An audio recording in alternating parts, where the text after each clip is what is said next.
સુતજી મહારાજ કહે છે કે હે શૌનકાદિ ઋષિઓ, આ પ્રમાણે વેનનું ચરિત્ર આપણે શ્રવણ કર્યું. બરહિષદ નામના જે તેમના વંશજો થયા તે પ્રાચીન બરહીના નામે પ્રખ્યાત થયા. કથા શ્રવણ કરવા માટે આપણે મંડપમાં પધારીએ. ભગવાનના બે ચાર શબ્દો કાનના માધ્યમથી આપણી અંદર પ્રવેશ કરે તો તે કર્ણથી ને ભગવાન હૃદયમાં આવી બિરાજિત થાય છે. ભગવાનના આવવાના બે માર્ગો છે. આંખથી દર્શન કરીએ એટલે પરમાત્મા આંખ દ્વારા હૃદયમાં આવી અને બિરાજિત થાય છે. કથા શ્રવણ કરીએ એટલે કાનના માધ્યમથી ભગવાન આવી હૃદયમાં બિરાજિત થાય છે. ભગવાનનું નામ શ્રવણ કરતા કરતા ભગવાનના નામનું ઉચ્ચારણ પણ સતત ચાલુ રહેવું જોઈએ. કારણ કે છઠ્ઠા સ્કંદમાં નામનો મહિમા વર્ણન કર્યો છે. નામ સંકીર્તન પણ સતત ચાલુ જ રહેવું જોઈએ. જેમ પ્રથમ દિવસે વાત કરી કે સમયનો 10મો ભાગ આત્માના કલ્યાણ માટે કાઢવો. આપણે બધા ક્યાં 2 કલાક પલોઠી વાળી અને ભગવાનનું નામ લઈ શકીએ છીએ? 24 કલાકનો 10મો ભાગ એટલે 144 મિનિટ થાય એ પણ આપણે ભગવાનનું નામ નથી લઈ શકતા. તો કમસે કમ 24 મિનિટ તો ભગવાનનું નામ લેવું જ જોઈએ. એ પણ આપણાથી કદાચ નથી થતું. કળિયુગમાં સમયની મારામારી છે. ભગવાને આ પેટ બનાવ્યું, માણસ દોડવા લાગ્યો છે. પણ આપણે મંડપમાં આવીને બેઠા છીએ તો એની ટાઈમ માળા, હાથમાં માળા લઈ જેમ પહેલે દિવસે કહ્યું હતું તે પ્રમાણે સતત માળા ચાલુ રાખવી. જે કાંઈ પણ મંત્ર આપણને પ્રિય હોય, અષ્ટાક્ષરી મંત્ર, દ્વાદશાક્ષરી મંત્ર, પંચાક્ષર મંત્ર, જે કોઈ પણ આપણે નામનો આધાર લેતા હોય, હાથ એનું કામ કરશે, કાન એનું કામ કરશે. કથા સંભળાશે.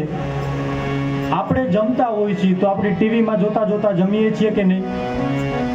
જમીએ છીએ. ઘણાની ટેવ હોય તારક મહેતા જુએ તો એ જ કોળીઓ નીચે ઉતરે. અને એમાં પણ અત્યારે બાળકો છે એ કાંઈ બોલતા ન હોય, જમવાનું જમતા ન હોય તો અત્યારની માવડીઓ મોબાઈલ ઠપકાવી દે. બસ બાળક રાજી, પછી આપણે થાવ તૈયાર, કાંઈ ઉપાધિ નહીં. કહેવાની મૂળ વાત કે આપણે જમતા જમતા જો આંખથી ટીવી જોઈ શકીએ છીએ, આંખ એનું કામ કરે છે, મુખ એનું કામ કરે છે, તો કથા સાંભળવા આવીએ ત્યારે આપણે કાનથી કથા સાંભળીએ છીએ તો હાથથી જાપ કેમ ન થઈ શકે? એ પણ થઈ જ શકે. આપણે અહીંયા જેમ કથા થઈ રહી છે એ જ મુજબ એક સમયે વૃંદાવનમાં કથા થઈ રહી હતી. ત્યાં એક મોટી ઉંમરના માજી કથા સાંભળવા માટે આવ્યા. સત્ય હકીકતની કથા છે. લગભગ 500 થી 550 વર્ષ પૂર્વેનો આ ઇતિહાસ છે. તે માજી કથા સાંભળવા માટે આવ્યા તો કથામાં આવ્યું કે ભગવાનને પ્રાપ્ત કરવા માટે કોઈ એક માર્ગ પકડી લેવો.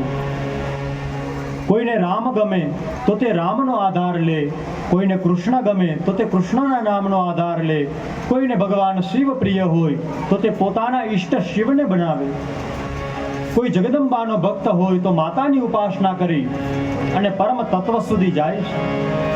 કોઈ પહોંચેલો છે તેને પૂછો તો ખબર પડે બધા માર્ગ એક જ જગ્યાએ લઈ જાય છે. માજીએ સાંભળ્યું છે કે 5-5 ફૂટના કુવાઓ કરીએ તો પાણી ન આવે, ઊંડો દાર કરવામાં આવે તો પાણી પ્રગટ થાય છે. એમ એક ભગવાનની આરાધના કરીએ, કોઈ એક સત્કર્મનો નિયમ રાખીએ તો આપણને પરમાત્મા પ્રાપ્ત થાય છે. નિત્ય કર્મ બધાનું હોવું જ જોઈએ. નિત્ય કર્મ કેવું રાખવું? ટૂંકું રાખવું, જેથી નિત્ય કર્મનો લોપ ન થાય. નિત્ય કર્મ આપણાથી થઈ શકે તેવું રાખવું. ભગવાનની એક માળા કરવાનો નિયમ રાખ્યો હોય તો પ્રતિ દિવસ એ માળાનો જાપ થવો જ જોઈએ. રોજ હનુમાન ચાલીસાના પાઠનો નિયમ રાખ્યો હોય તો તે હનુમાન ચાલીસાનો પાઠ થવો જ જોઈએ. રોજ કોઈને જમાડીને જમવાનો નિયમ રાખ્યો હોય તો અવશ્ય કોઈ અતિથિને ભોજન કરાવવું જ જોઈએ. આ માજીએ કથામાં સાંભળ્યું છે કે કોઈ એક નિયમનું પાલન કરવું, તો માજી નક્કી કરે છે કે હું પ્રતિ દિવસ સાધુઓને ભોજન કરાવીશ, સાધુઓને જમાડીશ, પછી જ હું જમીશ. આવો માજીએ નિયમ રાખ્યો. રોજ માજી સાધુઓને બોલાવે, સાધુઓ પોતાના આંગણે આવે, પ્રેમથી રસોઈ બનાવી હરિહર બધા સાધુઓ કરે, પછી માજી ભોજન ગ્રહણ કરે છે. માજી એકલા રહે છે, કોઈ છે નહીં સંતાન. ગામની બહાર તેની ઝૂંપડી છે. મોટી ઉંમર છે, એની પાસે કાંઈ ધન કે અન્ન તો છે નહીં, એટલે શું કરવું? બીજે બધે જ માગવા જાય. જે કાંઈ પણ એને ભિક્ષાવૃત્તિથી અન્ન પ્રાપ્ત થાય તેની રસોઈ બનાવી સાધુઓને ભોજન કરાવે. વિચાર કર્યો કે આજે મારે યમુનાને પહેલે પાર જવું પડશે. તેઓ યમુનાને પહેલે પાર ગયા છે ભિક્ષા માંગવા માટે. ભગવાને લીલા કરી છે. આજે વરસાદ આવ્યો, યમુનાજી બે કાંઠે વહેવા લાગ્યા. વરસાદ ચાલુ છે. આ માજીએ લોટ વગેરે ભિક્ષાવૃત્તિ તો કરી લીધી, પણ હવે પહેલે પાર જાવું કેમ? વરસાદ ચાલુ છે, જવાશે નહીં, અને જો જવાશે નહીં તો સાધુઓ ભૂખ્યા રહેશે, મારો નિયમ તૂટી જશે. માજી કોઈ ઝાડવાના નીચે બેઠા છે, ચિંતા કરે છે કે મારે કઈ રીતે પહેલે પાર જવું. ત્યાં તો સામેથી કોઈ બાળક આવ્યું. હાથમાં છત્રી હતી. છત્રી લઈને બાળક આવ્યો છે. કહે છે, મારી કંઈક ચિંતામાં લાગો છો? હા બેટા, જોને મારે પહેલે પાર જવું છે, પરંતુ વરસાદ ચાલુ છે, તો મારે કઈ રીતે જવું? વરસાદ રહી જાય તો કદાચ થોડી વાર પછી હું યમુનાને પહેલે પાર કરી શકું, પરંતુ વરસાદ ચાલુ છે, કઈ રીતે જવાય? તે બાળક કહે છે, માજી ચિંતા ન કરો, અલ્યો તમે આ છત્રી લેતા જાઓ, એટલે તમારી સામગ્રી પણ ભીની નહીં થાય અને તમે પહેલે પાર પહોંચી શકશો. ભલે બેટા. માજીએ છત્રી લીધી છે. છત્રી લઈને માજી યમુનાને પહેલે પાર ઉતર્યા. ઘરે આવ્યા, રસોઈ બનાવી, ઠાકોરજીને થાળ ધરાવ્યો, સાધુઓને ભોજન કરાવ્યું. પછી વિચાર કરે છે કે આજે મેં સાધુઓને ભોજન તો કરાવ્યું છે, પરંતુ આવતીકાલે મારે હવેલીએ દર્શન કરવા જવું છે. હું વયોવૃદ્ધ છું, રોજ તો દર્શન કરવા જવાતું નથી, કારણ કે હવે આ ચરણો મને સાથ આપતા નથી. ચરણો સાથ આપે ત્યાં લગી ચાલી રહેવું, હાથ સાથ આપે ત્યાં લગી માળાઓ કરી લેવી, મુખ સાથ આપે ત્યાં લગી ભજન કીર્તન કરી લેવા, કાન સાંભળે ત્યાં લગી કથાઓ કરી લેવી. કારણ કે જ્યારે આપણે પથારીએ પડશું તો પાણી પણ કોક પાસે માગવું પડશે. માજી વિચારે છે કે હું મોટી ઉંમરની છું, મારાથી રોજ તો જવાતું નથી. આવતીકાલે હું હવેલીએ દર્શન કરવા જઈશ, પછી જ ભોજન કરીશ. આજે મારે ભોજન કરવું નથી. માટે માજી રાત્રિના ભગવાનનું નામ લેતા લેતા સૂઈ ગયા. બીજે દિવસે સવારે ગયા છે હવેલીએ દર્શન કરવા માટે. હવેલીએ દર્શન કરવા માટે માજી પગથિયાઓ ચડી અને ધીમે ધીમે હવેલીએ આવ્યા છે. જેવા પડદાઓ ખુલ્યા અને દર્શન કરે છે તો આજે ઠાકોરજી હાથમાં છત્રી લઈને ઊભા છે. આજે ઠાકોરજી છત્રી લઈને ઊભા છે. માડીની આંખમાંથી આંસુ વહેવા લાગ્યા. હે નાથ, તું મને મદદ કરવા આવ્યો, મને ખબર ન પડી. હે નાથ, તું મારી સેવા કરવા માટે આવ્યો, બાળકનું રૂપ લઈને આવ્યો, મને ખબર ન પડી. પતા નહીં કિસ રૂપ મેં નારાયણ મિલ જાય. માજીએ આ રીતે સેવાઓ કરી ભગવાનને પ્રાપ્ત કર્યા છે. ભગવાન ગમે તે સ્વરૂપે આવે છે, એનું કઈ નક્કી ના હોય. એટલે બધા જ મનુષ્યોની સાથે પ્રેમપૂર્વક વ્યવહાર કરવો જોઈએ. યાદ રાખો, ભગવાનના જે અવતારો થયા છે એમાં એક અવતાર થયો વારાહ અવતાર, જે આપણે ગઈકાલે શ્રવણ કર્યું. વારાહ અવતાર એટલે શું? તો કે ભૂંડ, જે અપવિત્ર હોય, અપવિત્ર ભોજન કરતો હોય છે. જો ભગવાન આવું પણ અવતાર લે તો ભગવાન કચરા વાળવાના રૂપમાં પણ આવી શકે. ભગવાન માગવાવાળાના રૂપમાં પણ આવી શકે, ભગવાન કથા સાંભળવામાં શ્રોતાના રૂપમાં પણ આવી શકે. ભગવાન ગમે તે રૂપે આવે, કોઈનું પણ અપમાન ન કરવું, બધાની સાથે પ્રેમપૂર્વક વ્યવહાર કરવો જોઈએ, કારણ કે ભગવાન ગમે ત્યારે આવે છે. એક બહેન પોતાના આંગણે ફળિયું વારી રહ્યા હતા. બરોબર તે જ સમયે કોઈ સાધુ ત્યાં આવ્યા છે ભિક્ષાવૃત્તિ કરવા માટે. સાધુનો નિયમ છે પ્રતિ દિવસ સવારે જાય અને અમુક ઘરોમાં જઈને ભિક્ષા માંગે. સાધુઓ ભિક્ષા માંગવા માટે આવ્યા છે. એ સાધુ ભિક્ષા માંગવા આવ્યા હતા. ભિક્ષામ દેહી કરી અને ભિક્ષા માંગી છે. એ બહેન ભિક્ષા લેવા માટે અંદર આવ્યા. સાધુઓ ભિક્ષા માંગવા તો આવ્યા હતા, પરંતુ ભજન ગાઈ રહ્યા હતા. સાધુ તો શું હોય, સવારે આવે એટલે પ્રભાતિયા ગાતા હોય. સાધુઓ પ્રભાતિયા ગાઈ રહ્યા છે. એની બહેન અંદરથી ને ઓલી બેન અંદરથી ને ભિક્ષા લઈ અને બહાર દેવા આવતી નથી. એના પતિએ પૂછ્યું કે હવે તું અને ભિક્ષા આપી દે તો એ મહારાજને બીજે જવું હોય તો જઈ શકે, તું કેમ નથી જાતી? તો કહે છે કે જો હું ભિક્ષા દઉં તો તરત જ આ મહારાજ અહીંયાથી બીજા ઘરે વયા જશે, મને આ આખું ભજન સાંભળવા નહીં મળે. આ સાધુ જે ભજન ગાય છે એ આખું મારે સાંભળવું છે, પછી જ હું એને ભિક્ષા આપીશ, નહીંતર હમણાં બીજા ઘરે વયા જશે. એમ આપણે કાલા ઘેલા કરીએ, આપણે તપ કરીએ, આપણે યજ્ઞ કરીએ, આપણે પૂજા કરીએ અને ભગવાન ફળ ન આપતા હોય તો ચિંતા ન કરવી, એ ફળ આપશે જ. કદાચ આપણે જે કાલા ઘેલા કરીએ છીએ ભગવાનને બહુ ગમે છે. જો તરત ફળ આપી દે તો પછી કદાચ આપણે એને યાદ ન પણ કરીએ. કુંતાજીની સ્તુતિ આપણે પ્રથમ દિવસે શ્રવણ કરી. કુંતાજી કહે છે વિપદઃ સંતુ પુનઃ શશ્વત તત્ર તત્ર જગદગુરુ. હે નાથ, તમે અમને દુઃખ આપો. દુઃખ કોણ માગે? કોઈ માગે? કુંતાજી દુઃખ માગે છે. કહે છે કે હે પ્રભુ, જ્યાં લગી દુઃખ પડ્યું ત્યાં લગી દ્વારિકાનો નાથ અમારી સાથે હતો. લાક્ષાગૃહ આવ્યું, ભગવાન આવ્યા છે કોઈને કોઈ રૂપે. જ્યારે દુર્વાસા આવ્યા આંગણે ભોજન કરવા માટે, બધાએ ભોજન કરી લીધું. તું આવ્યો, એક ચોટેલું ભાજી ખાઈ લીધું, વિશ્વને તૃપ્ત કરી દીધું. દરેક જગ્યાએ તું મદદ કરવા આવ્યો.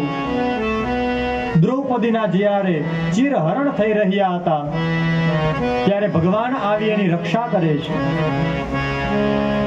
માટે હે કનૈયા, જ્યારે દુઃખ પડ્યું ત્યારે તું અમારી વારે આવ્યો છે, સુખ આવ્યું એટલે તું હવે દ્વારકા જવા માંગે છે.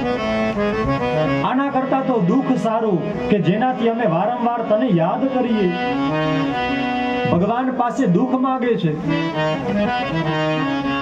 એ સુખ પણ શું કામનું જે આપણને ભગવાનને ભૂલાવી દે. એ દુઃખ પણ બહુ કામનું છે જે આપણને ભગવાન સુધી પહોંચાડી દે છે.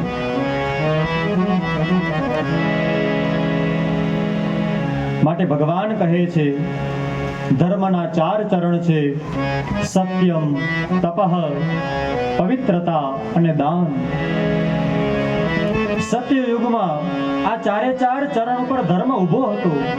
સત્ય હતું, બધા સત્યનું ભાષણ કરતા હતા, તપ કરતા હતા, પવિત્રતાઓ રહેતી હતી, દાન થતા હતા. સત્ય યુગ ગયો, ત્રેતા યુગ આવ્યો, સત્ય ચાલ્યું ગયું. હવે કોઈ સત્યનું ભાષણ કરતું નથી, હવે કોઈ સત્યનું પાલન કરી શકતું નથી.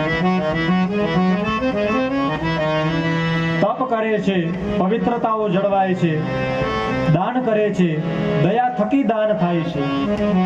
માટે દયા અથવા તો દાન બેમાંથી એકને પણ લઈ શકાય. ત્રેતા યુગ ગયો તો તપ પણ ચાલ્યું ગયું, કોઈ તપ નથી કરી શકતું. દ્વાપરમાં બધા પવિત્રતાઓ જાળવે છે, નિયમોનું પાલન કરી ભગવાનની સેવા કરે છે, શક્તિ પ્રમાણે દાન કરે છે. દ્વાપર ગયો, એમાં સત્ય પણ ગયું, તપ પણ ગયું, પવિત્રતાઓ પણ ગઈ. ક્યાં પવિત્રતાઓ રહી છે ભાઈ? ભગવાનની માયા એવી છે કે આપણી ઈચ્છા હોય તો પણ કદાચ નિયમોનું પાલન નથી થતું. જ્યાં પણ માસિક ધર્મના નિયમનું પાલન કરવામાં આવે છે, શાસ્ત્ર કહે છે તેના આંગણે ઉત્તમ સંતાન જન્મ લે છે. જ્યાં ધર્મનું પાલન નથી થતું, જ્યાં સૂતકનું પાલન નથી થતું, ત્યાં પરમાત્મા આવતા નથી. નિયમોનું પાલન થતું નથી, પવિત્રતાઓ જળવાતી નથી. અપવિત્ર કે પવિત્ર કોઈ પણ ભોજનની પરીક્ષા કર્યા વગર જ મનુષ્ય ગમે ત્યાં ભોજન કરી લે છે. ભોજન કરવાનો પણ નિયમ બતાવ્યો છે. આસન લઈ અને ભોજન કરે તેને પુણ્ય પ્રાપ્ત થાય. સંકલ્પ કરી અને સ્નાન કરે તેને પુણ્ય પ્રાપ્ત થાય. કોઈ કહે નાવાનું પણ પુણ્ય હોય? હા હોય. સંકલ્પ કરવામાં આવે, સંકલ્પ પૂર્વક જો ગંગા સિંધુ સરસ્વતી ચ યમુના ગોદાવરી નર્મદા કાવેરી સરયુર મહેન્દ્ર તનયા ચર્મણવતી વેદિકા ક્ષિપ્રા વેત્રવતી મહાસુર નદી ખ્યાતા ગયા ગંડકી પુણ્ય પુણ્ય જલે સમુદ્રિની. આ પુણ્ય વધારનારું છે. સંકલ્પ કરીને સ્નાન કરે તો તેને નાવાનું પણ પુણ્ય મળે છે. આસન લઈ અને ભોજન કરે તો તેને પુણ્ય પ્રાપ્ત થાય છે. કારણ કે આપણા પેટમાં અગ્નિ છે, એ અગ્નિને તમે જમાડો છો તો વૈશ્વદેવનું પુણ્ય મળે છે. જઠર નામનો અગ્નિ છે જે હંમેશા સંતપ્ત રહે છે. પણ આપણે રેકડીએ ઘૂઘરા ખાય તો ચપ્પલ પહેરીને કોઈને ખબર ન પડે એમ ખાવા પડે તો એનું પુણ્ય પ્રાપ્ત થતું નથી. હું બધાને કહું કે એવું હોય, ભલે બહારનું ખાવાનું મન થાય છે, કંઈ જ વાંધો નથી. સારું અને પવિત્ર હોય તો તમે ઘરે લઈ આવી અને ખાઓ, બધાની સાથે મળી અને ખાઓ, તો પરિવારમાં અંદરો અંદર પ્રેમ વધશે, લાગણીઓ વધશે. જેના અન્ન ભેગા એના મન ભેગા. આપણે પાડોશીમાં જમણવાર હોય ત્યાં જમી આવીએ, ઓલા બારે એમ કે અમારે તો આજ પાર્ટી હતી, પછી બંનેના મન અલગ હોય. માટે જે અન્ન સાથે છે તેનું મન સાથે છે. કોઈ એક મહાપુરુષની સાથે હમણાં હું ચર્ચા કરી રહ્યો હતો થોડા દિવસ પહેલા, ત્યારે મેં એક વાત કરી હતી. નવી પરંપરાઓ આપણે બધાએ ચાલુ કરવાની જરૂર છે. કઈ પરંપરા? અડધો કલાક જેટલો સમય પ્રતિ દિવસ પરિવારના બધા જ વ્યક્તિઓએ સાથે મળી અને ભગવાનનું ભજન કરવું, પછી જ બધાએ ભોજન કરવું જોઈએ. આ પરંપરાઓ ચાલુ કરવી. બાળક અભ્યાસ કરે છે તો અભ્યાસ કરી લે, પછી ભગવાનના જે કાંઈ પણ પૂજા પાઠ હોય, હનુમાન ચાલીસા બોલે, માળાઓ કરે, પછી જ તેને ભોજન આપવામાં આવે. વડીલો કામ કરી અને થાક્યા હોય તો તે આરામ કરતા કરતા એને આનંદ આવે એ પ્રમાણે ભગવાનનું નામ લે. પુરુષ કામ ધંધેથી થાકીને આવ્યો હોય છતાં પણ સ્નાન કરી અડધો કલાક બ્રહ્મ યજ્ઞ કરે, પુસ્તકનું વાંચન કરે, ભગવાનના પૂજા પાઠ કરે, પછી તે ભોજન કરે. જો આવા નિયમોનું પાલન થશે તો ચોક્કસપણે ગેરંટીની સાથે કહેવાનું મન થાય છે કે આપણા ઘરે બાળકો સંસ્કારોથી સિંચિત થશે અને બીજાને પણ આપણાથી પ્રેરણા મળશે. માટે આવી પરંપરાઓ ઘરોમાં ચાલુ થવી જોઈએ, જેનાથી પરંપરાઓના કારણે આપણે બધા એક પણ થઈએ અને મોબાઈલના કારણે જે બધા જ વ્યક્તિઓ ખોટા વિચારો ધરાવે છે એ થોડું કંઈક કંટ્રોલમાં આવે. મોબાઈલ એવું દૂષણ છે, આમ જોઈએ તો કોઈને એકલા પણ થવા નથી દેતો અને કોઈને ભેગા પણ રહેવા નથી દેતો. સારી વસ્તુ છે, ખરાબ વસ્તુ નથી. મોબાઈલ વસ્તુ સારી છે પણ એનો સદુપયોગ કરવો જોઈએ, દુરુપયોગ ન કરવો જોઈએ. ભોજન કરીએ તેટલો સમય મોબાઈલને સાઈડમાં રાખી અને આપણે ભોજન કરવું. જેમ ચાકુ હોય એ બહેનો પાસે પણ હોય ને, અને ગુંડા પાસે પણ હોય. બહેનો છે તે સામગ્રી સિદ્ધ કરી અને ભગવાનને અર્પણ કરે છે. એવું જ ધાડ વાળું હોય ઓલા ગામના ગળા વધેરે. એક ને એક વસ્તુ છે, કાં તો તેનો ઉપયોગ સારી રીતે કરી શકાય છે અને કાં તો ખરાબ લોકો તેનો દુરુપયોગ કરે છે. માટે આપણી આ જીભ છે હાડકા વગરની, એનાથી સારું બોલીએ તો અનેક સંબંધો જળવાઈ જાય છે, અનેક સંબંધો સારા થાય છે. ન બોલવાનું બોલાઈ જાય તો સંબંધો તૂટવામાં પણ વાર લાગતી નથી. હાડકા વગરની જીભને ખબર પડતી નથી કે શું બોલવું જોઈએ. માટે યાદ રાખવું કે આપણે જેટલા શબ્દો નથી બોલ્યા એના જ આપણે માલિક છીએ. બોલેલા શબ્દોના આપણે ગુલામ છીએ. બોલેલા શબ્દોના આપણે ગુલામ છીએ. જો આપણાથી કંઈક ખરાબ બોલાઈ ગયું છે તો ભોગવવું પડશે. અને એ આપણે જોઈએ જ છીએ. ટીવીઓમાં, સમાચાર પત્રોમાં માફીઓ માંગવી પડે, ઓલું કરવું પડે, તે કરવું પડે. શબ્દોનો પ્રભાવ છે ભાઈ. એટલે શબ્દને બ્રહ્મ કહેવામાં આવે, નાદને પણ બ્રહ્મ કહેવામાં આવે. સંગીત પણ બ્રહ્મ છે, શબ્દ પણ બ્રહ્મ છે. રાજા પ્રાચીન બરહીએ બ્રહ્માજીની આજ્ઞાથી સમુદ્રના પુત્રી સતદ્રુતિ સાથે વિવાહ કર્યા છે. પ્રચેતાઓના નામે તેને 10 પુત્રો થયા છે. સમુદ્રમાં 10,000 વર્ષ સુધી તેઓએ તપ કર્યું. ભગવાન શ્રી હરિની આરાધના કરી છે. તપ કરવા જતા હતા ત્યારે માર્ગમાં મહાદેવજી મળ્યા.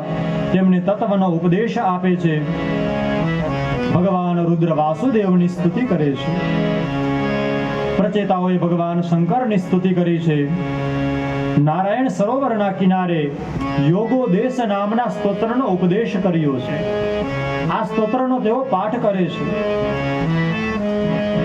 નારદજી રાજા પ્રાચીન બરહીને પુરંજન ઉપાખ્યાન સંભળાવે છે. પુરંજનના મિત્રનું નામ હતું અવિઘ્નાથ. પુરંજન નવ દરવાજા વાળી નગરીમાં આવ્યા છે. ત્યાં કોઈ પુરંજની નામની કન્યાને મળે છે. ન કુલનો વિચાર કર્યો, ન ગોત્રનો વિચાર કર્યો, તેની સાથે લગ્ન કરી લીધા છે. સંસાર માંડ્યો છે. 100 વર્ષ સુધી તેઓએ ભોગ ભોગવ્યા છે. 1100 પુત્ર થયા છે. કાળદેવની પુત્રી જરા સાથે બીજું લગ્ન થયું છે.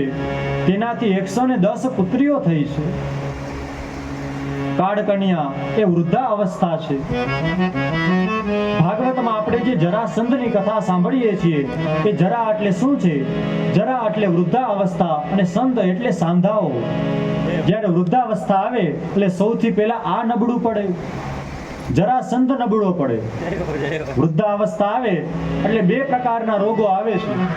એક કેડના અને એક ગોઠણના. એમાં જો ઊંચી આંગળી કરવાની કહીએ તો અને કદાચ 2-4 જ ઓછી હોય, બાકી બધી ઊંચી આંગળી થાય. કેમ તો કે આના 2 કારણો છે. પેલા કચરા પોતાઓ કરવાનું મશીનો નહોતા. બહેનો હાથેથી ને કચરા પોતાઓ કરતા હતા. ભાઈઓ મંદિરે દર્શન કરવા જતા હતા. માટે શરીરને કસરતો થતી હતી. હવે મંદિરે દર્શન કરવા પણ જવાનો સમય નથી. જાય તો પણ આપણે ગાડીઓ લઈને જાય છે. કામો કરવા માટે પેલા નદીએ જવું પડતું હતું. સ્નાન કરવા માટે જવું હોય, પાણી ભરવા માટે જવું હોય તો નદીઓમાં જવું પડતું હતું. હવે તો ઘરે નળો ખોલો એટલે પાણી આવી જાય છે. પહેલું સુખ તે જાતે નર્યા. એટલા માટે થઈને શરીરને સાજું રાખવું જરૂરી છે. શરીર સાજું હશે તો લાંબુ જીવાશે. લાંબુ જીવાશે તો દીનાનાથના નામનો આધાર લેવાશે. એના નામનું સંકીર્તન થશે તો અવશ્ય અંતિમ સમયે આપણા આંખની સામું એ જ ઊભો હશે. પુરંજન વૃદ્ધાવસ્થાને પામ્યો છે. તેનું મૃત્યુ થયું છે. બીજા જન્મમાં કર્મકાંડી બ્રાહ્મણના ઘરે તે અવતરિત થયો છે. તેનો જન્મ થયો કર્મકાંડી બ્રાહ્મણના ઘરે. આ જન્મમાં તે સ્ત્રી બની અને આવ્યો છે. વિદર્ભરાજની પુત્રીના લગ્ન કર્યા છે પાંડ્ય રાજા મલય ધ્વજની સાથે. તેના લગ્ન થયા છે. 1 પુત્રી થઈ છે. 7 પુત્રો થયા છે. સમય વ્યતીત થયો છે. પરમાત્મા ગુરુ રૂપે મળ્યા છે. તેમને સત ઉપદેશ કરે છે. આત્મજ્ઞાની બ્રાહ્મણ જે અવિજ્ઞાત છે તે પુરંજનને, જે આ જન્મમાં વૈદર્ભી છે, તેને તત્વનો ઉપદેશ કરે છે. પૂર્વ જન્મમાં તમે કોણ હતા તે વર્ણન સંભળાવે છે. ધર્મનો ઉપદેશ સાંભળી અને તત્વજ્ઞાન પ્રાપ્ત થયું છે. મૃત્યુ થયું, અંતે ભગવાનના પરમ પદને પ્રાપ્ત કર્યા છે. ધર્મ ન દૂસર સત્ય સમાન. સત્ય જેવો બીજો કોઈ ધર્મ નથી.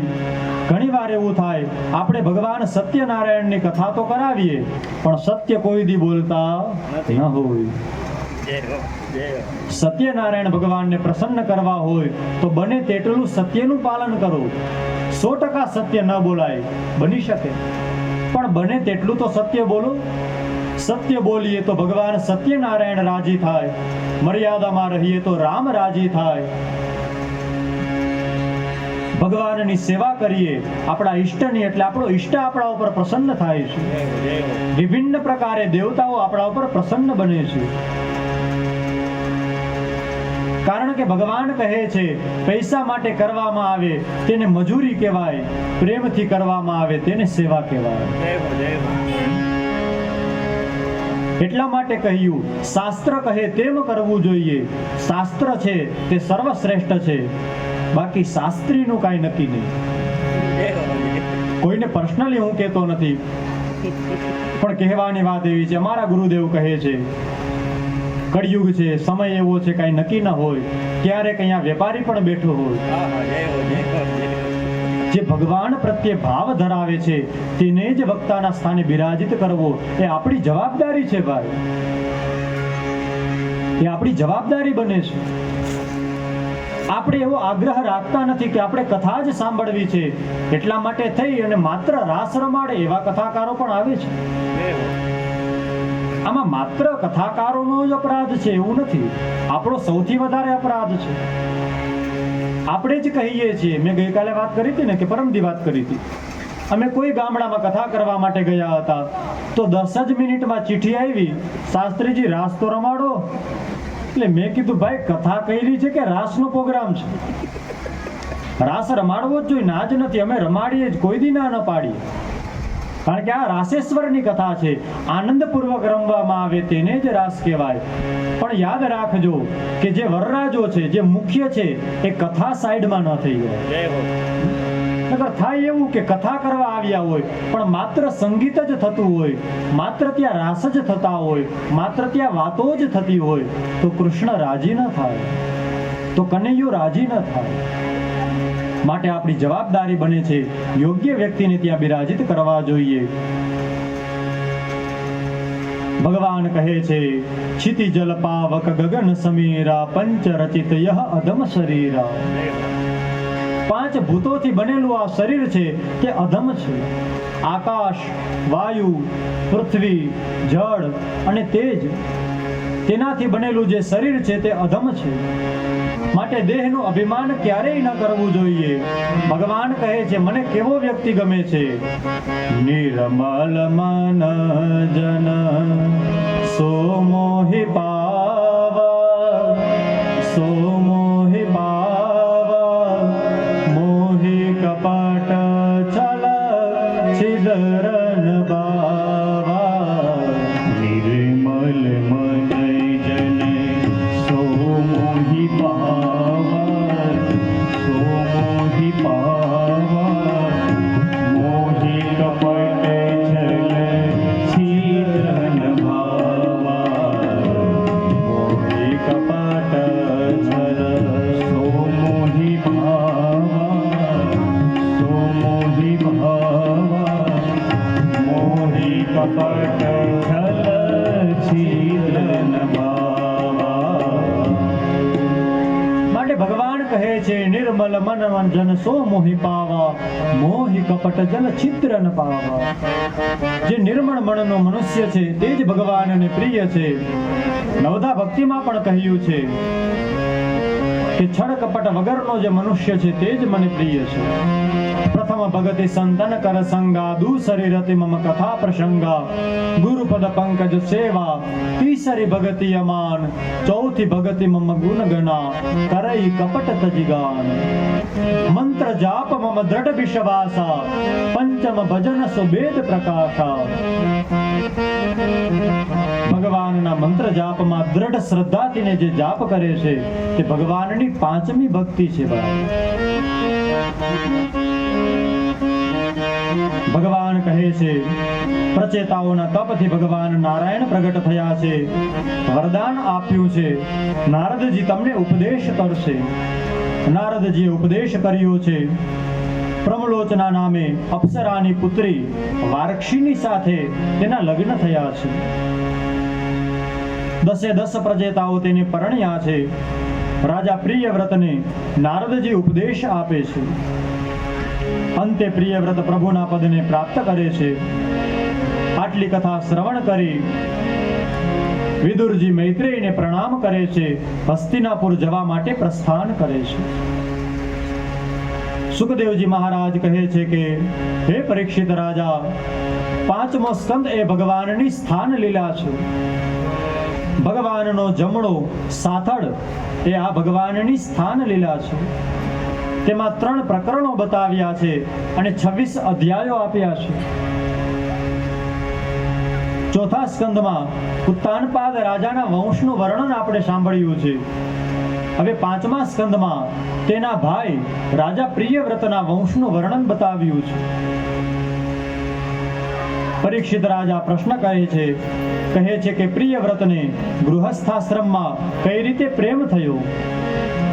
તેઓ તો જન્મની સાથે જ ધર્મનો તત્વ જાણવા વાળા છે, તો તેઓને ગૃહસ્થાશ્રમ શા માટે ધન્ય લાગ્યો છે? યાદ રાખજો, ગૃહસ્થાશ્રમ સૌથી શ્રેષ્ઠ છે. ભાગવત કહે છે, ધન્યો ગૃહસ્થાશ્રમ. વન છોડી અને ઘર છોડી અને વનમાં જવું એ તો સહેલું છે ભાઈ. આ કળિયુગમાં ઘર છોડી અને જંગલમાં જવું સહેલું છે. આપણા સનાતનની એવી પરંપરા છે કે કદાચ તમે ક્યાંય માગવા માટે જશો તો અવશ્ય તમને કાંઈ ને કાંઈ આપી જ દેશે અને આપણને એ બધું પ્રાપ્ત થાય છે. કોઈ ભૂખ્યો રહેતો નથી, ભોજન મળી જ જાય છે. ઘરની પણ ચિંતા રહેતી નથી. માત્ર ભગવાનનું નામ લેતા લેતા ભ્રમણ કરે છે. પરંતુ આ કળિયુગમાં પરિવારની વચ્ચે રહેતા રહેતા ભગવાનનું નામ લેવું, પરિવારની જવાબદારીઓ નિભાવતા ભગવાનને યાદ કરવા બહુ કઠિન છે વાલા, ખૂબ કઠિન છે. જનક મહારાજ પરમ યોગી છે, કારણ કે રાજ્યની જવાબદારીઓ પણ છે, બધાની વચ્ચે પણ રહે છે, તો પણ તે ભગવાનના પરમ પદને પ્રાપ્ત કરે છે.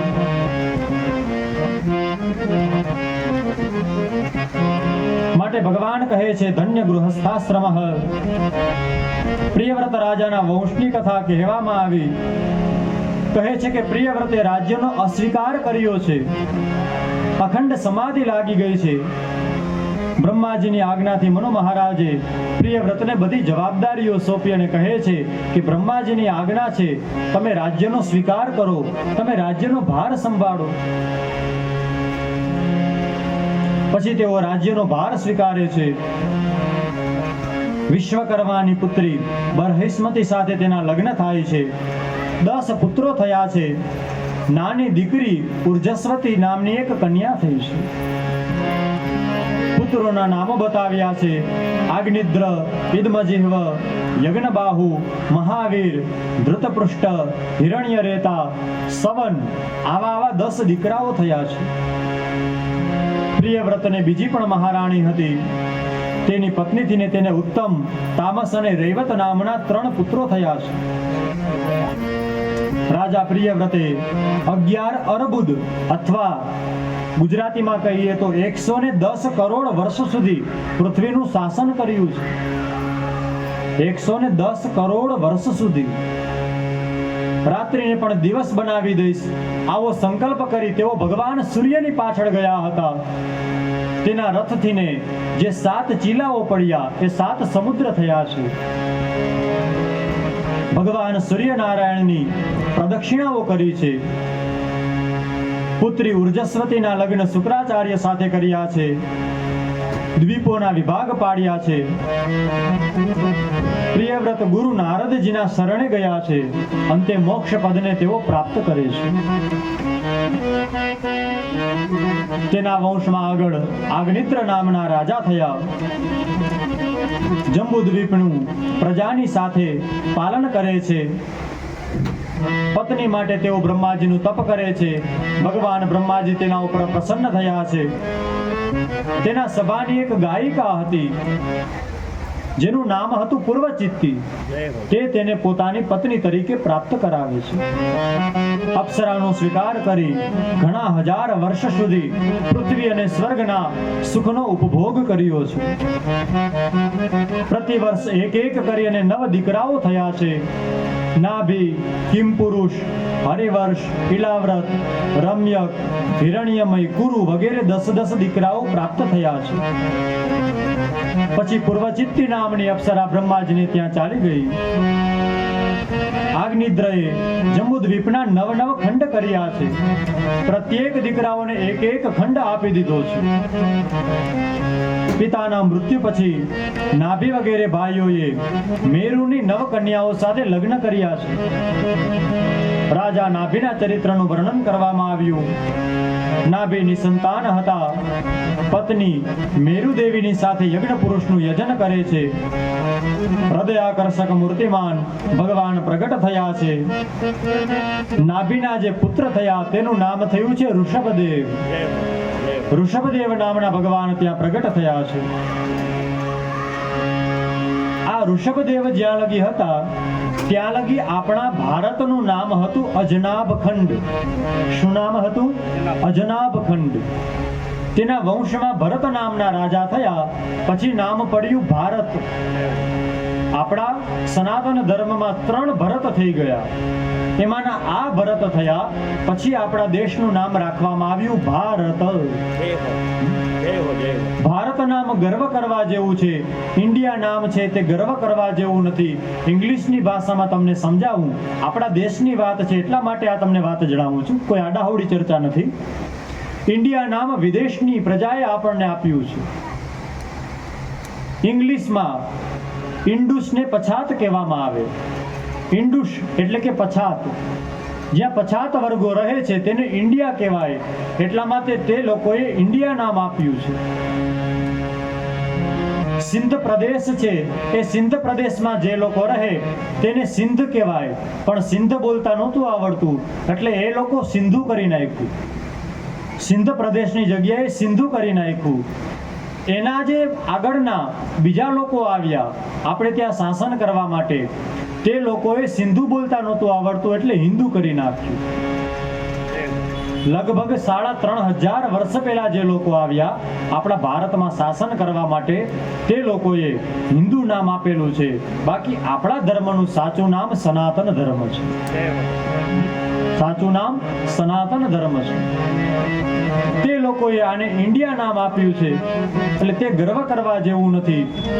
હવે તો આપણા યશસ્વી પ્રધાનમંત્રી પણ કહે છે અને બીજા લોકો પણ કહે છે કે બને ત્યાં લગી ભારત કહો. એટલા માટે આપણે બધાએ ભારત જ કહેવું જોઈએ. કારણ કે આ ભારત આપણા ઋષિમુનિઓની પરંપરા છે. જ્યારે ઇન્ડિયા એ તો વિદેશના આપણા ઉપર જે શાસન કરી ગયા એવા લોકોએ આપેલું નામ છે. એટલા માટે ભારત એ ગર્વ કરવા જેવું નામ છે. ઋષભદેવજીનું રાજ્ય શાસન કાળ કેવું હતું એ પણ જણાવે છે. ઋષભદેવજી યજ્ઞ કરતા હતા એનું પણ વર્ણન કરવામાં આવ્યું. સ્વાભાવિક રીતે ઇન્દ્રને આ ઋષભદેવજી પ્રત્યે ઈર્ષા થઈ. યાદ રાખજો, જે પ્રગતિ કરશે, જે સારું કામ કરશે, જે આગળ વધશે તેની અદેખાઈ બધાય કરશે. કરે ને? કાંઈ ન હોય એની અદેખાઈ કોણ કરે? ભિખારી જાતો હોય તો એની અદેખાઈ કોઈ ન કરે. પણ કોઈ સારો માણસ જાતો હોય તો એની અદેખાઈ કરવા વાળા કોક તો હોય જ. એટલે ગામડાઓમાં એક કહેવત છે કે ગામ હોય ત્યાં બધા સમજો છો એટલે ખબર છે. એમ તમે કાંઈ કરશો, જો 3 શરતો છે, 3 બાબતો છે, અથવા તો એમ કહી શકાય કે 3 કાર્યો હોય. તમે કાંઈ સારું કરો એટલે પહેલા તો સલાહ દેવા આવે, અરે આવું ન કરાય, આની શું જરૂર છે ભાઈ, તું પાણી હાથેથી લઈને પીતો પણ નથી એટલે તને ન ખબર પડે આ કેમ કરાય. પહેલા નંબરે સલાહ દેશે આવું ન કરાય. બીજા નંબરે તમે કરશો ત્યારે તમારા ઉપર આમ તરાપ મારીને બેઠા હોય, કેવું કરે છે જોઈ તો ખરા. ત્રીજા નંબરે સફળતા મળી જાય એટલે ઈનો ઈ માણ આવી અને કહેશે આ હા બહુ સરસ, બહુ સારું કર્યું, એ જ આવી અને વખાણ કરશે. મનુષ્યનું કાંઈ નક્કી નથી ક્યારે શું કરે. ઈર્ષાઓ સ્વાભાવિક રીતે થતી હોય છે. યાદ રાખજો, આ કળિયુગમાં ઈર્ષા નામનો એવો રોગ છે જેનાથી ને લગભગ માણસ પીડાઈ રહ્યો છે. કારણ વગરની ઈર્ષાઓ થતી હોય. સામે વાળો કદાચ ફોર્ચ્યુનર ઉપાડે, વસાવે તો આપણને ઈર્ષા થાય. ન થવી જોઈએ. તું એના માટે સારી પ્રાર્થના કર, તારા ઘરે ગાડી વેલી આવશે. બીજાનું સારું વિચારે એનું સારું થાય જ છે. અને ખાડો ખોદે તે પડે. જે ખાડો ખોદે છે તે પોતે જ તેમાં પડે છે. માટે બીજા માટે ખરાબ ન વિચારવું જોઈએ. હંમેશા બીજાનું સારું વિચારો. પ્રભુ તમારું પણ અવશ્ય સારું થશે. કહે છે કે ઇન્દ્ર મહારાજને સ્વાભાવિક જ ઈર્ષા થઈ છે. રાજ્યમાં વરસાદ કરવાનું બંધ કરી દીધું. અજનાબ ખંડમાં હવે વરસાદ થતો નથી. અન્ન વગેરે પદાર્થો પ્રાપ્ત થતા નથી. પ્રજા પીડાઈ રહી છે કે કેવી રીતે હવે આપણું પોષણ થશે, કેવી રીતે આપણું આ બધું રાજ્યનું આગળ ઉપર કાર્ય થશે. પ્રજાઓ દુઃખી થઈ છે. મંત્રીઓની સાથે બધા જ ઋષભદેવજી પાસે આવ્યા છે. વિનંતી કરી છે કે હે મહારાજ, તમે કૃપા કરો, આપણા રાજ્યમાં વરસાદ વરસે. ઋષભદેવજીને ક્રોધ ચડ્યો છે. પોતાની યોગ માયાને પ્રગટ કરી છે. એની યોગ માયાએ વરસાદ વરસાવ્યો. એ વરસાદ કેવો? તો કે જરૂર પૂરતો જ આવે અને જ્યાં જોતો હોય ત્યાં જ આવે. વરસાદ આવ્યો છે.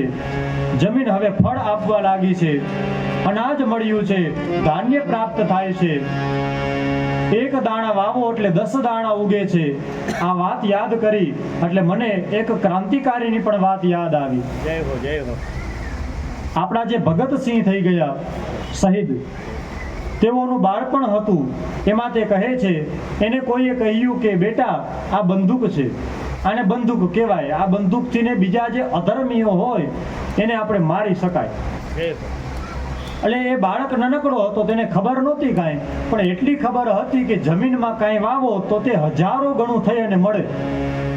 એટલે તે ભગતસિંહ નાનકડો હતો, બંદૂક લઈ અને ગયો છે વાડીએ. જમીનમાં ખાડો ખોદી અને દાટી દીધી. પિતા કહે છે, બેટા ઓલી બંદૂક મેં તને આપી હતી, એ તે રાખી ક્યાં? કહે છે, પિતા એ તો હું જમીનમાં આપણા ખેતરે વાવી આવ્યો છું. એ 1,000 થશે. પછી જે આપણા ઉપર શાસન કરે છે એ બધાને મારી નાખીશ અને આપણા બધાને હું મુક્ત કરીશ. જેને બાળપણથી જ સંસ્કારો મળ્યા હોય તે મોટો થાય ત્યારે ધાર્મિક થાય. જેને બાળપણથી જ દેશભક્તિ પ્રાપ્ત થઈ હોય એ દેશની સેવા કરી શકે. બાકી દેશની સેવા કરવી સહેલું નથી. જય હો, જય હો, જય હો, જય હો. આ આર્મી વાળા, નેવી વાળા, આપણે તેને વંદન કરવા જોઈએ ભાઈ, કે જેના કારણે આપણે સુરક્ષિત છીએ, જેના કારણે આપણે આરામથી કથા સાંભળી શકીએ છીએ, જેના કારણે આપણે આરામથી રાત્રિના આપણા ઘરે સૂઈ શકીએ છીએ. જે સમાજની સેવા આ રીતે કરે છે તેને ખરેખર વંદન કરવા જોઈએ. કહે છે કે ઇન્દ્રને ખબર પડી કે હવે તો ઋષભદેવજીના અજનાબ ખંડમાં વરસાદ પણ થાય છે, અનાજ પણ ઉગે છે, બધા જ પદાર્થો પ્રાપ્ત થવા લાગ્યા છે. ત્યારે ઇન્દ્ર તે ભગવાન છે એવી ખબર પડતા જ પોતાની કન્યાને લઈને આવ્યા. ઋષભદેવજી સાક્ષાત ભગવાનનો અવતાર છે એવી ખબર પડતા પોતાની કન્યાને લઈને આવ્યા છે. પોતાની કન્યા છે તેનું નામ છે જયંતી.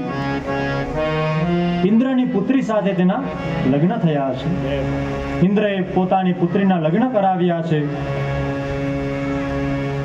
100 પુત્રો ઉત્પન્ન થયા છે. તેમાંથી ભરતજી થયા તે સૌથી મોટા થયા છે. ઋષભદેવજીએ પુત્રોને ઉપદેશ આપ્યો, અવધૂત વૃત્તિ ગ્રહણ કરી છે, સંન્યાસ ગ્રહણ કર્યો, અંતે ભગવાનના પરમ પદને પ્રાપ્ત કર્યું છે. સુતજી મહારાજ ભરતજીનું દિવ્ય ચરિત્ર સંભળાવે છે. ભરતજીના સમયથી ને આપણો દેશ ભારત વર્ષથી ને ઓળખવા લાગ્યો છે. ભરતજીએ વિશ્વરૂપની પુત્રી પંચજની સાથે લગ્ન કર્યું. 5 પુત્રો થયા છે.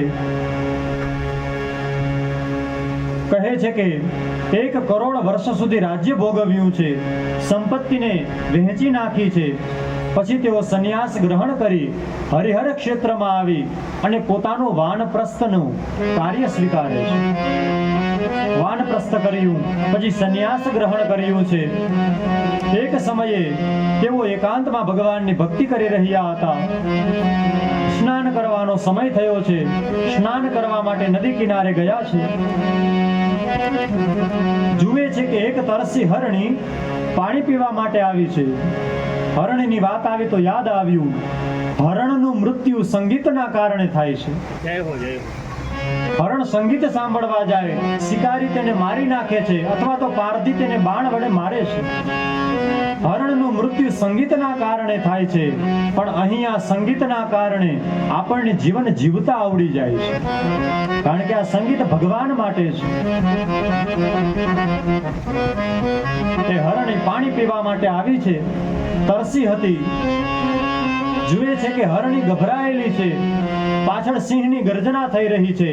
જેવી સિંહે ગર્જના કરી, સિંહની ગર્જના કેવી હોય તો કહે છે કે 3 કિલોમીટર સુધી સંભળાય તેવી ગર્જના હોય છે.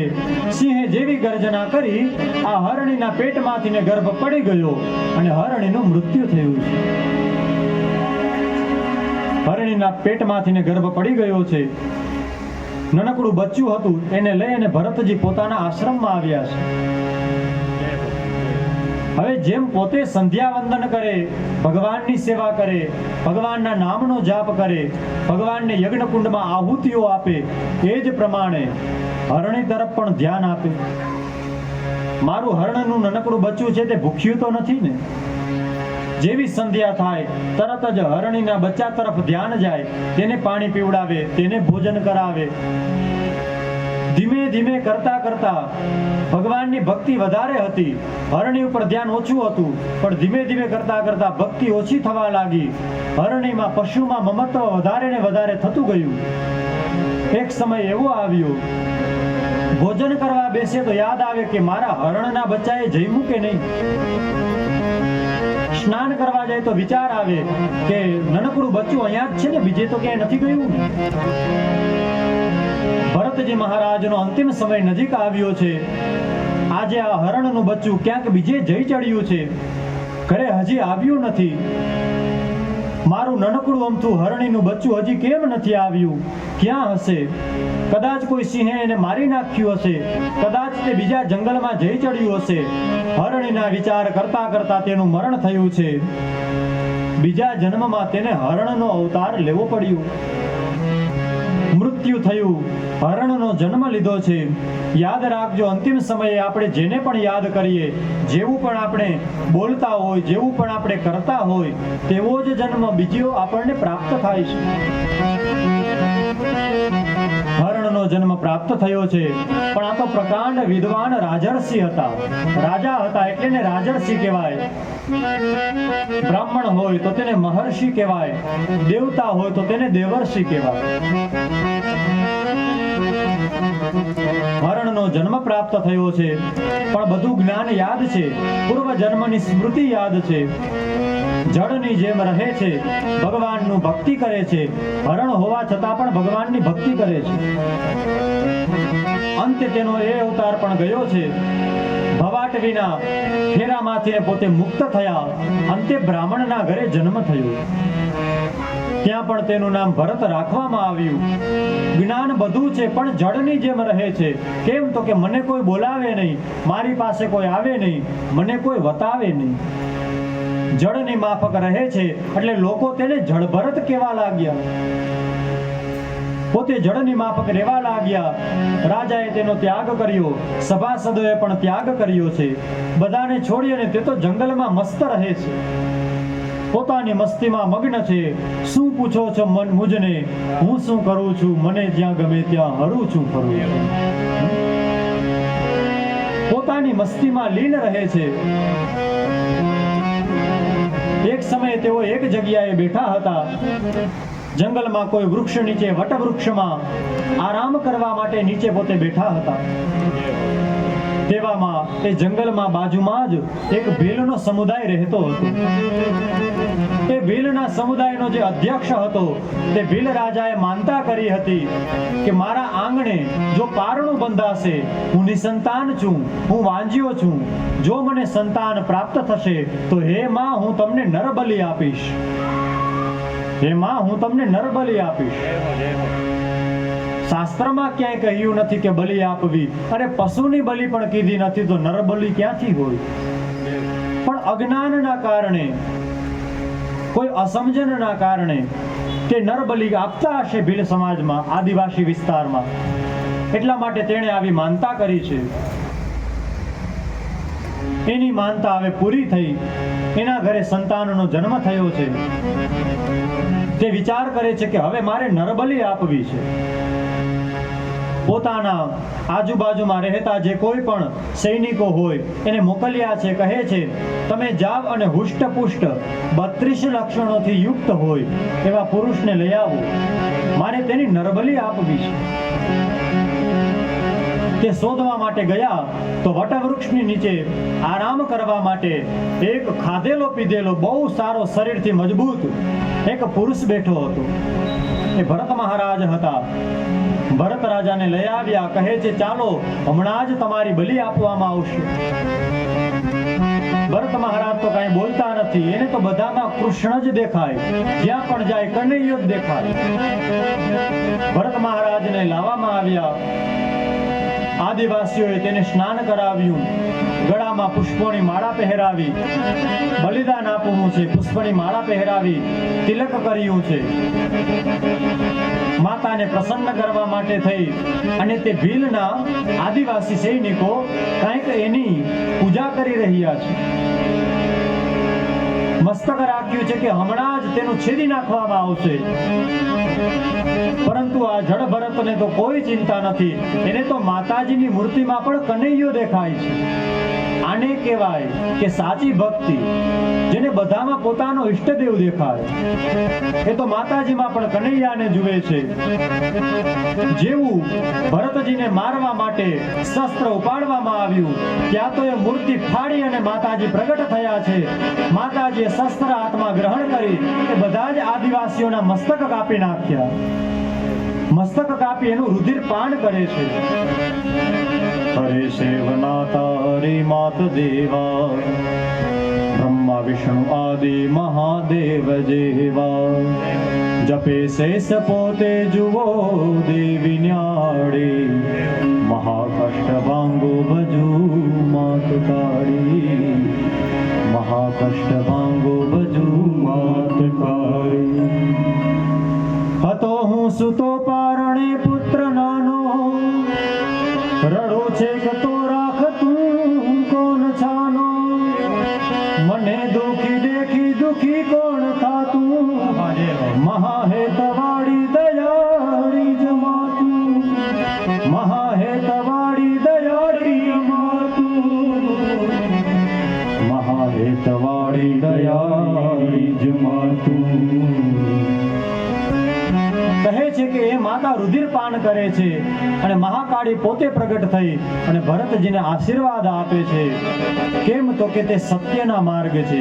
ધર્મન દૂસર સત્ય સમાના. સત્યના માર્ગે ચાલશો, માર્ગ કઠિન લાગશે પણ તે પરમ લક્ષ્ય સુધી લઈ જશે. જે શરૂઆતમાં કડવું લાગે તે છેલ્લે મીઠું હોય છે. શરૂઆતમાં મીઠું લાગે તે છેલ્લે કડવું હોય છે. શરૂઆતમાં વધારે મિષ્ટાનો આપણે ખાઈએ તો પછી મોટી ઉંમરે ડાયાબિટીસ વગેરે રોગો આવે છે. અને પહેલાથી જ આપણે જે ચૂર્ણનું ભક્ષણ કરીએ, આયુર્વેદ કહે છે કે માત્ર એક પદાર્થ ન ખાવો, બધા જ રસો આપણે લેવા જોઈએ. સંગીતના રસો અલગ છે, ભોજનના રસ પણ અલગ છે. કેટલું યાદ આવે આમાં. બધા જ રસો તમે લેશો તો શરીર ક્યારેય માંદું નહીં પડે. માતા તેના ઉપર પ્રસન્ન થયા છે. ભરતજી મહારાજ ત્યાં પ્રણામ કરી અને આગળ ચાલ્યા છે. હરિનામ સંકીર્તન શ્રી કૃષ્ણ શરણમ મમ, શ્રી કૃષ્ણ શરણમ મમ. એને તો નિરંતર ભગવાન જ યાદ છે, બીજે ક્યાંય ધ્યાન જ નથી. ફરી પાછા એક સમયની કથા કહી રહ્યા છે સુખદેવજી કે હે રાજન, તમે સાંભળો, ભરતજી મહારાજનું તમનું થોડું વિશેષ ચરિત્ર હું સંભળાવું. એક સમયે રાજા રહુગણ પાલખીમાં બેસી અને ભગવાન પાસે જ્ઞાન મેળવવા જતો હતો. ભગવાન પાસે જ્ઞાન મેળવવા જતો હતો. પહેલી વાત એ કે ભગવાન પાસે જવું હોય, બ્રાહ્મણ પાસે જવું હોય, ગુરુ પાસે જવું હોય તો મોટી જગ્યાએ બેસી અને ન જવું, થોડું નાનું બની અને જવું જોઈએ. જય હો, જય હો. મહાભારતનું યુદ્ધ થયું તેની પહેલા યજ્ઞ કરવામાં આવ્યું. મહાભારતનું યુદ્ધ થયું તેની પહેલા ભગવાન શ્રી કૃષ્ણ યુધિષ્ઠિર પાસે યજ્ઞ કરાવે છે. યજ્ઞમાં એવો નિયમ છે કે યજ્ઞની પૂર્ણાહુતિ થાય એટલે આકાશમાં દુદુંબીઓ વાગે, નગારાઓ વાગે, પુષ્પની વૃષ્ટિ થાય અને ખબર પડે કે યજ્ઞ પૂર્ણ થયો છે. પણ દુદુંબીઓ ન વાગી, પુષ્પોની વૃષ્ટિ ન થઈ એટલે બધા વિચારમાં પડી ગયા.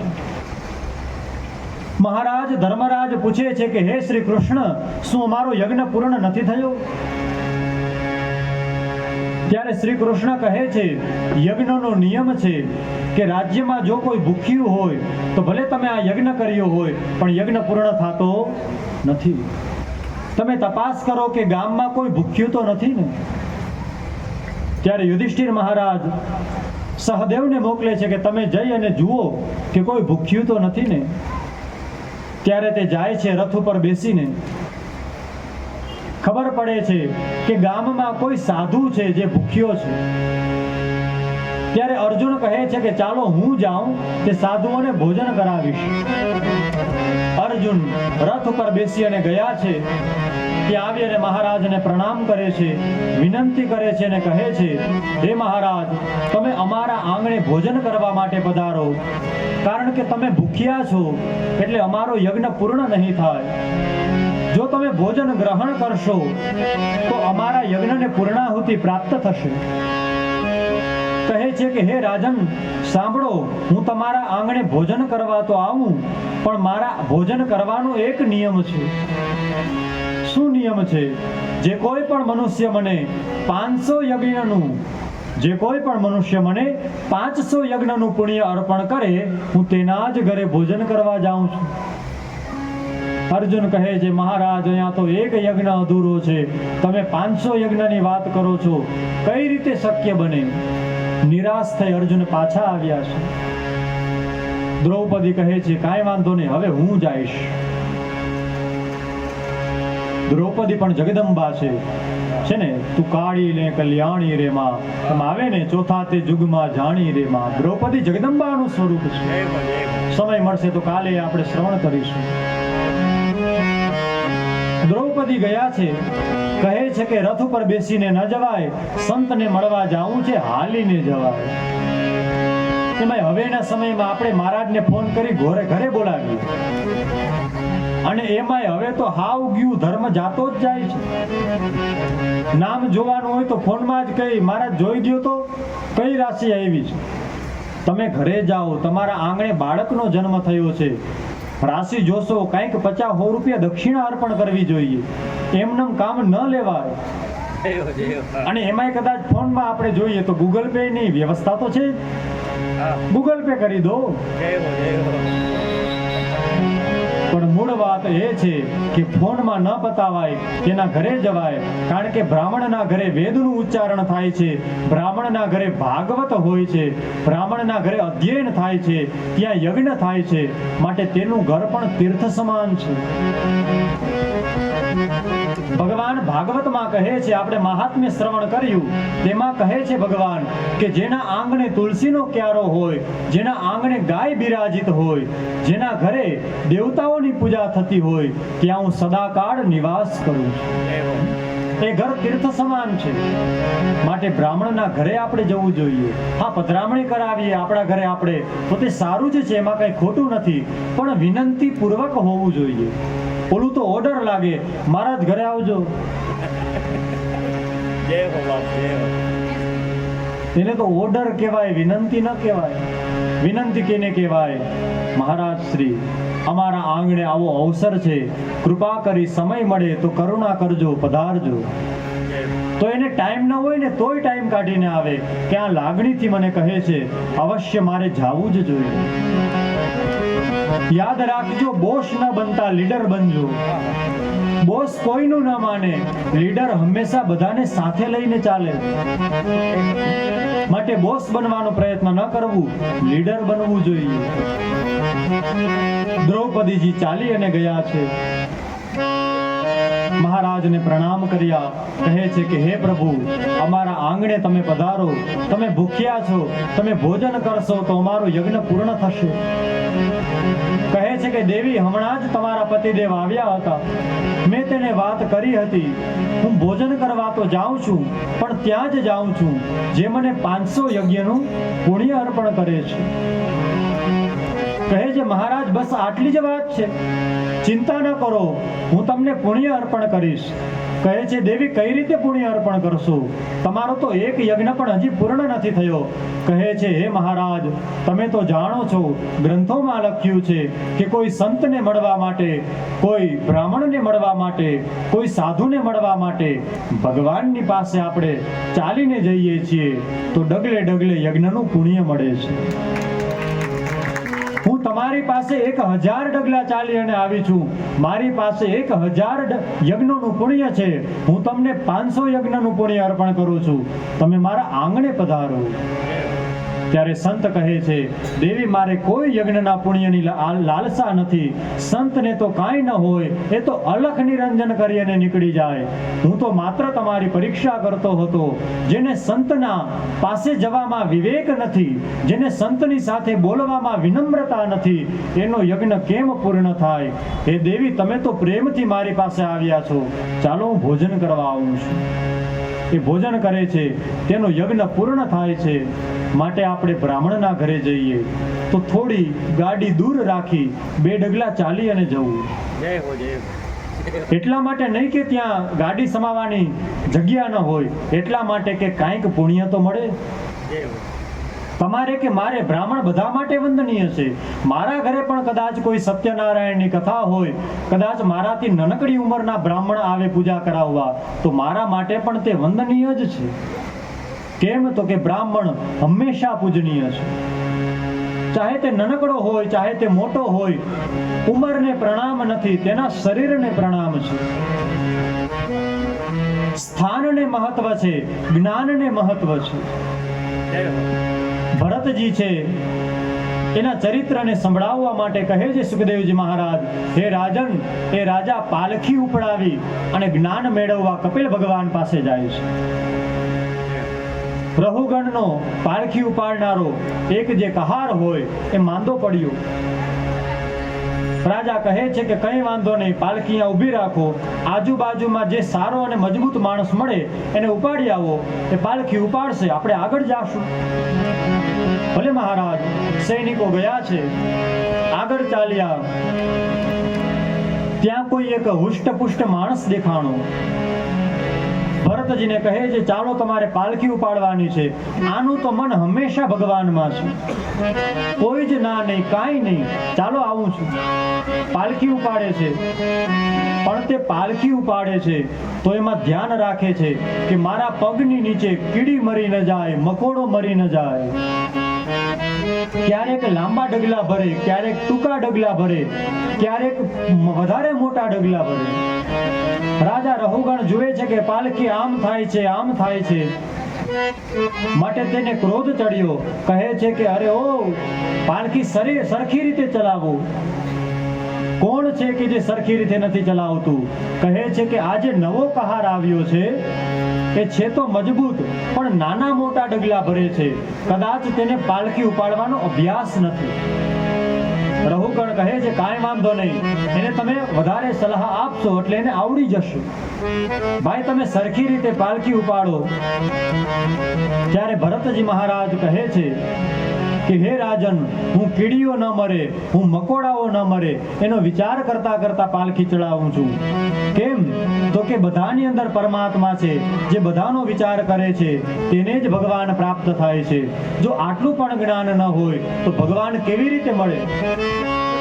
ત્યારે રાજા રહોગણ નીચે ઉતરી ગયો, ભરતજીના ચરણોમાં પડે છે અને કહે છે કે હે મહારાજ, તમે મને આ બ્રહ્મ જ્ઞાન આપ્યું છે કે કેવી રીતે ચાલવું જોઈએ, કેવી રીતે જવું જોઈએ.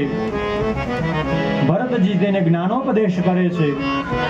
પછી રાજા રહોગણને આગળ મહારાજ પાસેથી પણ જ્ઞાન પ્રાપ્ત થાય છે, ભગવાનના પરમ પદને પ્રાપ્ત કરે છે.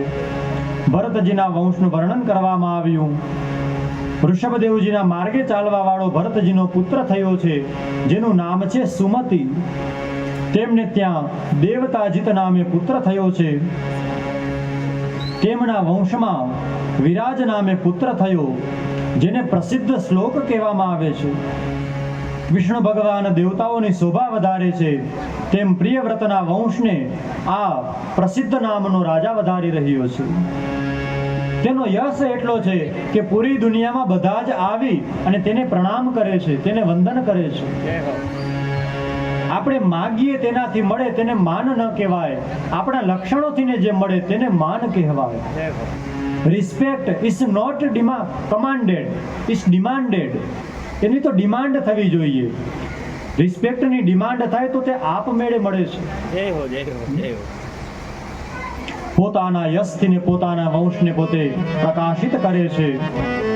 પરીક્ષિત રાજા ભુવન કોશનું વર્ણન સાંભળે છે, ભિન્ન ભિન્ન વર્ષોનું વર્ણન સાંભળે છે, કિમ પુરુષોનું વર્ણન સાંભળે છે.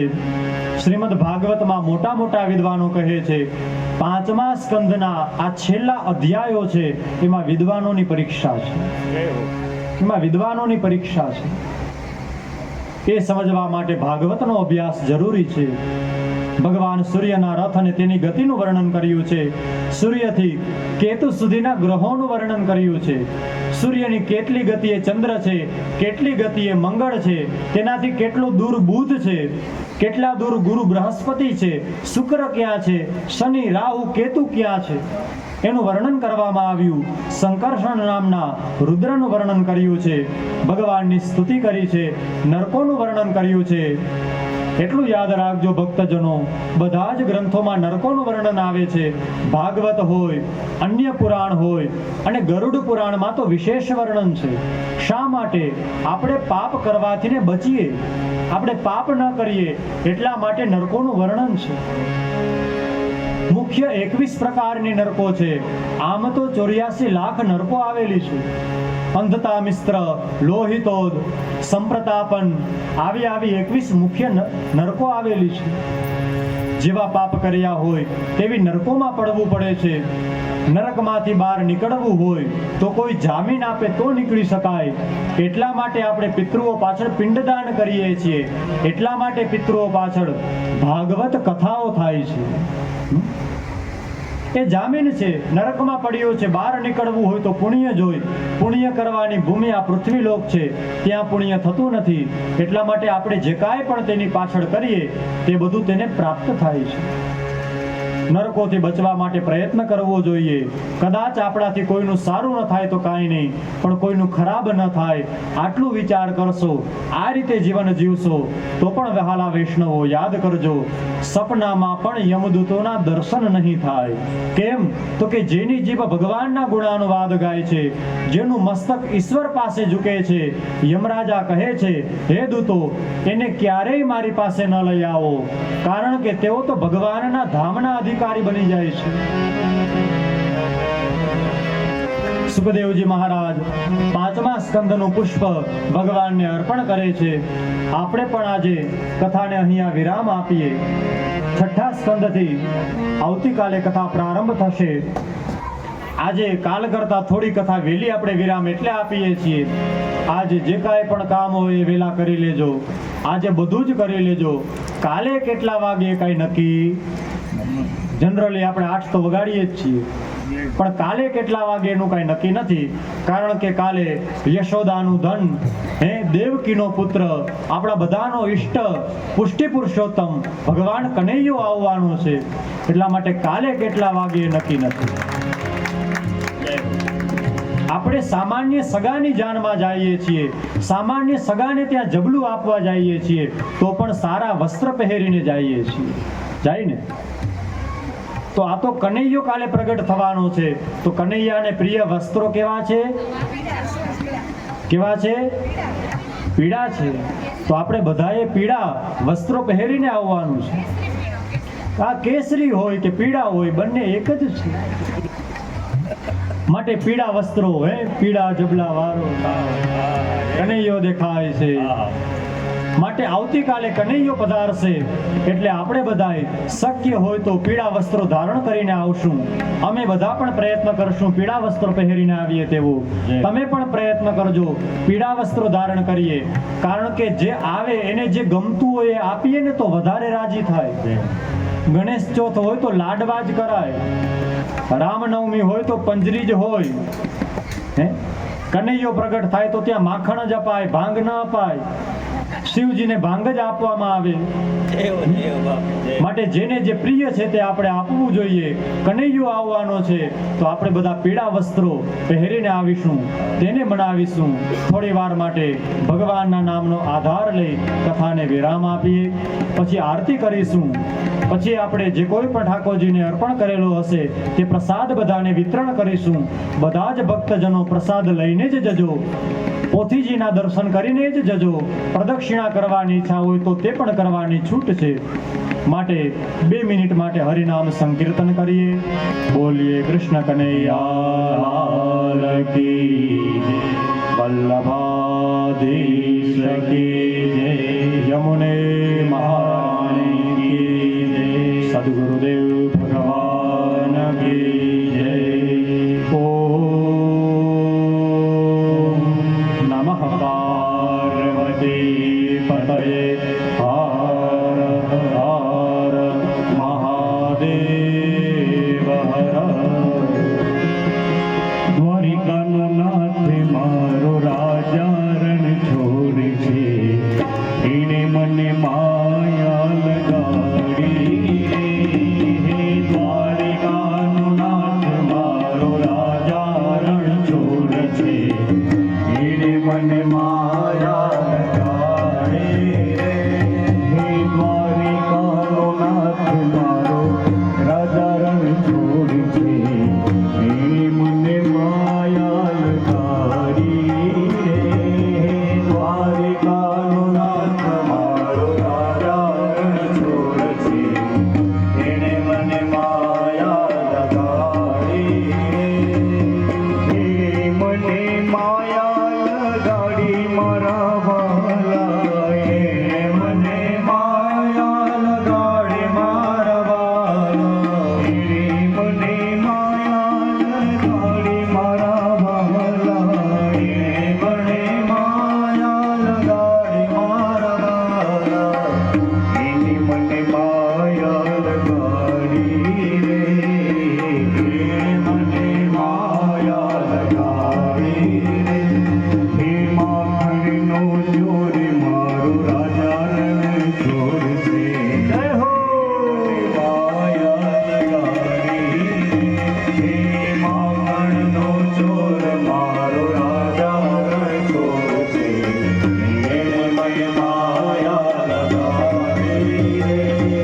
સુદામાનો મિત્ર મારો રાજા રણ છોડે છે.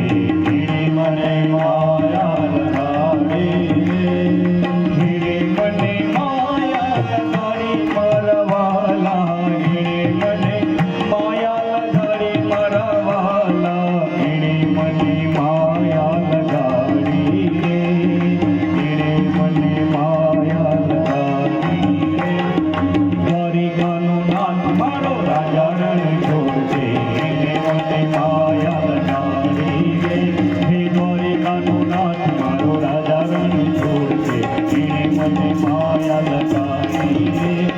એણે મને માયા લગાડી મરવાલા. એણે મને માયા લગાડી મરવાલા. એણે મને માયા લગાડી રે. એણે મને માયા લગાડી રે. હે દ્વારિકાનો નાથ મારો રાજા રણ છોડશે. એણે મને માયા લગાડી રે. દ્વારિકાનો નાથ મારો રાજા રણ છોડશે. એણે મને માયા લગાડી રે. એણે મને માયા લગાડી રે. એણે મને માયા લગાડી. કૃષ્ણ કનૈયા લાલ કી જય.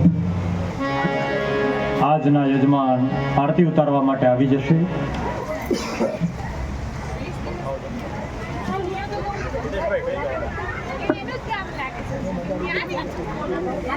पापियों को पाप से